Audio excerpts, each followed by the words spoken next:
Yes sir, nice. ಇನ್ನು ಈ ಬಾರಿಯ ಸೀಸನ್ ಅನ್ನ 11 ಅನ್ನು ನೋಡ್ತಾ ಇದ್ರೆ ತಾವು? ಬಿಗ್ ಬಾಸ್ 11 ಈ ಸಲ ನೋಡ್ತಾ ಇದ್ದೀನಿ.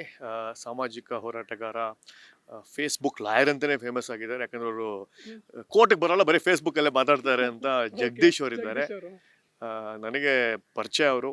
ನನ್ನ ಒಂದಷ್ಟು ಜನ ತಮ್ಮಗೆ ಹೋಲಿಸ್ತಾ ಇದ್ದಾರೆ. ಯಾಕೆ ಅಂತಂದ್ರೆ ಒಂದಷ್ಟು ಮಾತುಗಳ ವಿಚಾರವಾಗಿ ಪ್ರಶಾಂತ್ ಸಂಬರ್ಗಿ ಅವರ ಹಾದಿಯಲ್ಲಿ ಇದಾರಾ ಅಂತ. ನೋಡಿ, ನಾವು ಹಾಕೊಟ್ಟಿದ್ದ ಒಂದು ಹಾದಿ ರೆಬೆಲಿಯಸ್ ಆಗಿರ್ಬೇಕು, ನ್ಯಾಯ ಸಿಗ್ಬೇಕು ಅಂದ್ರೆ ಅಲ್ಲೇ ಮಾತಾಡ್ಬೇಕು, ನೇರವಾಗಿ ಮಾತಾಡ್ಬೇಕು, ಒಂದು ಸ್ಟ್ಯಾಂಡ್ ತಗೋಬೇಕು ಅನ್ನೋದನ್ನ ನಾವು 8ರಲ್ಲಿ ಸಾಧಿಸಿ ಒನ್ ಮ್ಯಾನ್ ಆರ್ಮಿ ಆಗಿ ಬಿಗ್ ಬಾಸ್ ಮನೆಯೊಳಗಡೆ ಒಬ್ರು ಒಂಟಿ ಸಲಗಾಗಿ ಬದುಕಿದ್ದೇವೆ. ಅದನ್ನ ಅನೇಕರು ಕಾಪಿ ಮಾಡಕ್ ಹೋಗಿದ್ದಾರೆ. ಅದು ಒಳ್ಳೇದು. ಯಾಕಂದ್ರೆ ಒಂದು ದೃಷ್ಟಿಕೋನ ಇರಬೇಕು, ಅಥವಾ ಒಂದು ಸ್ಟ್ಯಾಂಡ್ ಇರಬೇಕು. ಈ ಕಡೆ ನಾನು ಬಿಳಿನೂ ಅಲ್ಲ, ಕಪ್ಪು ಅಲ್ಲ, ನಾನು ಗ್ರೇ ಅಂತ ಹೇಳೋರ್ಗೆ ನನ್ ಕಂಡ್ರೆ ಆಗೋದಿಲ್ಲ. ನೀವು ರೈಟ್ ಅಂತವ್ರು ಹೇಳಿ, ಲೆಫ್ಟ್ ಅಂತವ್ರು ಹೇಳಿ, ನಾನು ಸೆಂಟರಿಸ್ಟ್ ಹತ್ರ ನನ್ಗೆ ಹೇಳಕ್ಕಾಗೋದಿಲ್ಲ. ನೀವು ರೈಟ್ ಐಡಿಯಾಲಜಿ, ಲೆಫ್ಟ್ ಐಡಿಯಾಲಜಿ.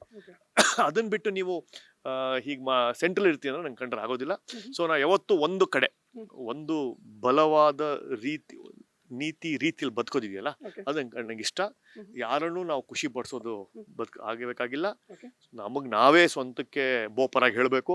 ನಮಗ್ ಸ್ವಂತಕ್ಕೆ ನಾವೇ ರಾಜಾದಿರಾಜ ಬೋಪರಾಗ ಅಂತ ಹೇಳಿನೇ ನಾವು ಮುಂದೆ ಹೋಗ್ಬೇಕು. ನಮಗೆ ಯಾರು ಬೋಪರಾಗ ಹೇಳೋದಿಲ್ಲ. ಅದನ್ನ ನಾವೇ ಕಲ್ತ್ಕೊಂಡು ಇಲ್ಲಿವರೆಗೂ ನಾವು ಬಂದಿರೋದು. ನಮ್ಗೆ ಯಾರು ಚಪ್ಪಾಳೆ ಹೊಡೆದ ಮೇಲೆ ಕರ್ಕೊಂಡ್ ಬಂದಿಲ್ಲ, ಬೋಪರಾಗ ಹೇಳಿಲ್ಲ, ರಾಜಾದಿರಾಜ ಅಂತ ಹೇಳಿಲ್ಲ. ಎಲ್ಲವೂ ನಾವೇ ನಮ್ಮ ಟಮಟೆ ನಾವೇ ಹೊಡ್ಕೊಂಡು ಜೀವನ ಸಾಧಿಸಿರೋದು.